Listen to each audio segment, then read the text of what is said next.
I need to confess something. I know exactly what's in the static between radio stations.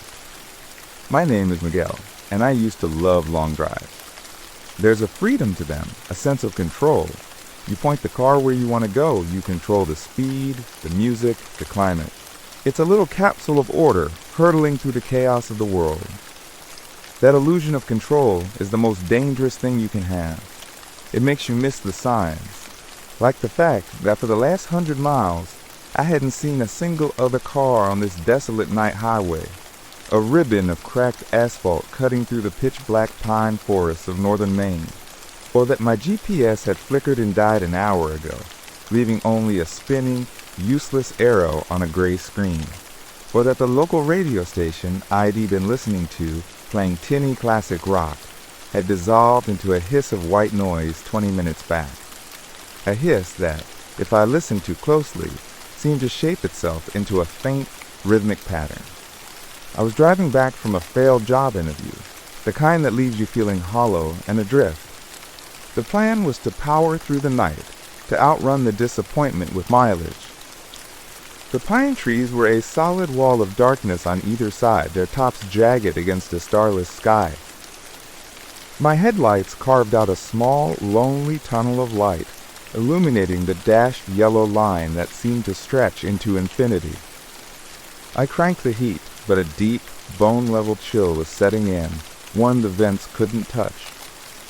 To fight the creeping fatigue, I started scanning the radio dial again, pushing past sermons and country music until I found another patch of that strange, dense static. I almost turned it off, but my hand froze on the knob, because within the static, I heard it, a whisper. It was so faint I thought it was my imagination, a trick of an exhausted brain. I leaned closer, turning up the volume. The hiss roared, and then, clear as a bell, a child's voice, thin and reedy, seeped from the speakers. 7 gooseflesh erupted on my arms. I fumbled, switching stations. A pop song blared for a second, then crackled and died, swallowed by the same static. Another whisper, this one a different voice, older, strained. 8. Okay, not funny, I said aloud, my voice tight in the empty car. It was a prank. Some local kids with a pirate radio transmitter. Had to be. But the primal part of my brain, the part that knows true darkness, was screaming. I hit the scan button. The radio blurred through frequencies, each one a burst of music or talk, for a nanosecond, before being consumed by that all-devouring static. And with each burst, a whisper layering over the last. 9, 10. The numbers were being counted, and they were getting closer to my car. I could feel it. The air in the car grew thicker, colder. My breath began to fog the windshield. I jerked my eyes from the radio to the road, and that's when I saw the hitchhiker. A figure, pale and indistinct, stood at the edge of my headlight beam, one arm held out, thumb up. It was a man, or something shaped like a man, wearing what looked like dark, sodden clothing. His face was in shadow. Every cell in my body told me not to stop. The old rule you don't pick up hitchhikers on empty roads at night flared in my mind like a neon warning. But a deeper, more insidious thought followed. What if he's part of it? What if stopping breaks the pattern? So I did what any sane person would do. I pressed the accelerator. As I shot past him, my lights fully illuminated him for a split second.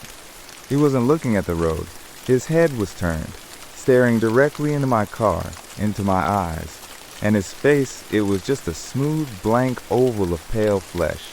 No features. None. I gasped, swerving slightly, my heart hammering against my ribs. I watched in the rearview mirror. He was gone, not walking away, not fading into the trees. Just gone.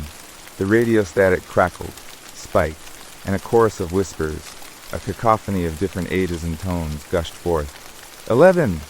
The car lurched. A thump came from the roof. Thump, thump, thump, like something heavy had landed and was now crawling across it. I screamed, a raw, panicked sound. The steering wheel vibrated in my hands. The thumping moved from the roof to the trunk, a slow, dragging sound. Then it stopped. Silence, except for the static. I was shaking so hard I could barely keep the car in my lane. I watched the rear-view mirror, expecting to see some horror clambering over the back seat. Nothing. The back seat was empty. The trunk was silent. A hysterical laugh bubbled in my throat. Fatigue, hallucinations, the stress of the day. That's all it was. I had let the isolation and the dark spook me into a full-blown panic attack. The false sense of safety was warm, almost comforting. I took a deep, shuddering breath. My hands steadied. The static on the radio even seemed to soften to a mere background sizzle.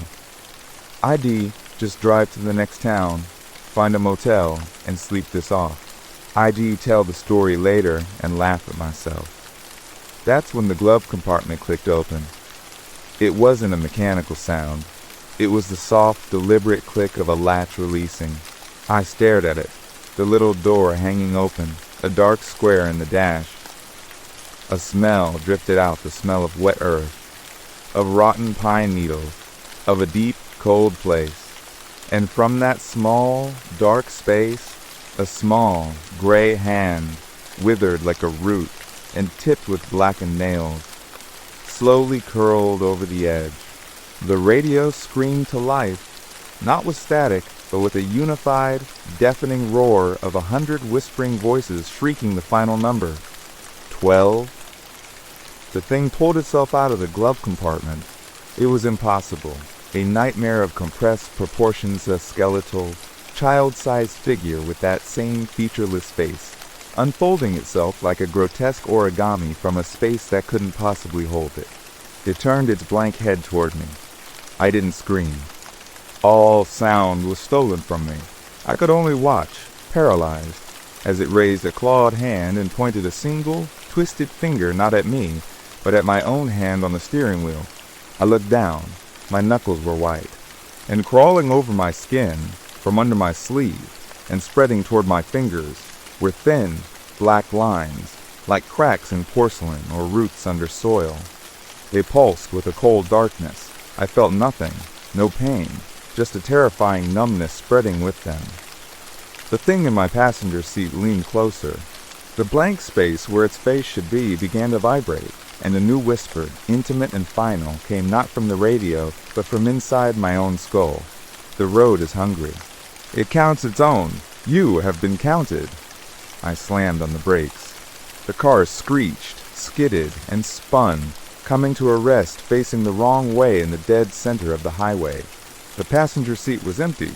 The glove compartment was shut. The radio was off. The black lines on my hand were gone. I sat there, panting, tears of relief and terror streaming down my face. A dream, a waking nightmare. It was over. I put the car in drive, turned around, and continued down the endless dark road. I drove for another hour, the normal hum of the engine, the sweetest sound ID ever heard. Dawn was still hours away, but I felt a glimmer of hope. Then I saw the lights of a lonely gas station ahead, a beacon of normalcy. I pulled in, my tires crunching on gravel. The attendant inside, an old man with a weary face, looked up as I entered. The bell on the door jingled.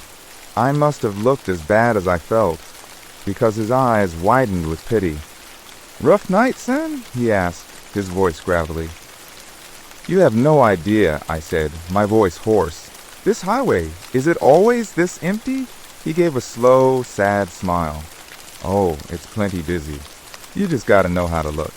He nodded toward the window. "Folks come through here all the time, hearing things on the radios, seeing things in the trees. They always look relieved when they get here. Just like you. Think they've made it." I bought a coffee. The warmth of the cup, a tangible comfort. As I turned to leave, feeling almost human again, the old man spoke once more, his tone casual, yet it froze me in the doorway. "Say, friend," he said, leaning on the counter, "what's the last number you remember hearing?" The coffee cup slipped from my hand, shattering on the floor in a burst of scalding liquid and brown shards. I didn't look back. I ran to my car, started it, and peeled out onto the highway. I drove and drove, the sun finally beginning to bleed a sickly gray light over the horizon. The fear receded, replaced by a numb, hollow exhaustion. I turned on the radio, just for company. A clear, strong signal came through a morning talk show. I almost wept with relief. The host was chatting about the weather. Then there was a pause, a splice in the broadcast, and a familiar choral whisper, so quiet it could have been the wind, seeped from the speakers for just a second. 13, I turned it off. I don't listen to the radio anymore. I drive in silence. But sometimes, when I am very tired, or when the road is particularly dark and long, I'll hear a faint hiss from the speakers even when the radio is off, and I'll feel a cold spot on the passenger seat. And I have to check my hands. I check them all the time now. The road is still hungry. And I think it's still counting. Thanks for listening to my story. If you've ever driven down a lonely road at night and felt like you weren't alone, you're not crazy. Or maybe you are, and that's what keeps you safe. Let me know in the comments below, what's the creepiest thing you've ever experienced on a road trip? Don't forget to hit that like button if this story got under your skin, and subscribe for more tales from the dark side. Until next time, drive safe. Or better yet, don't drive at all.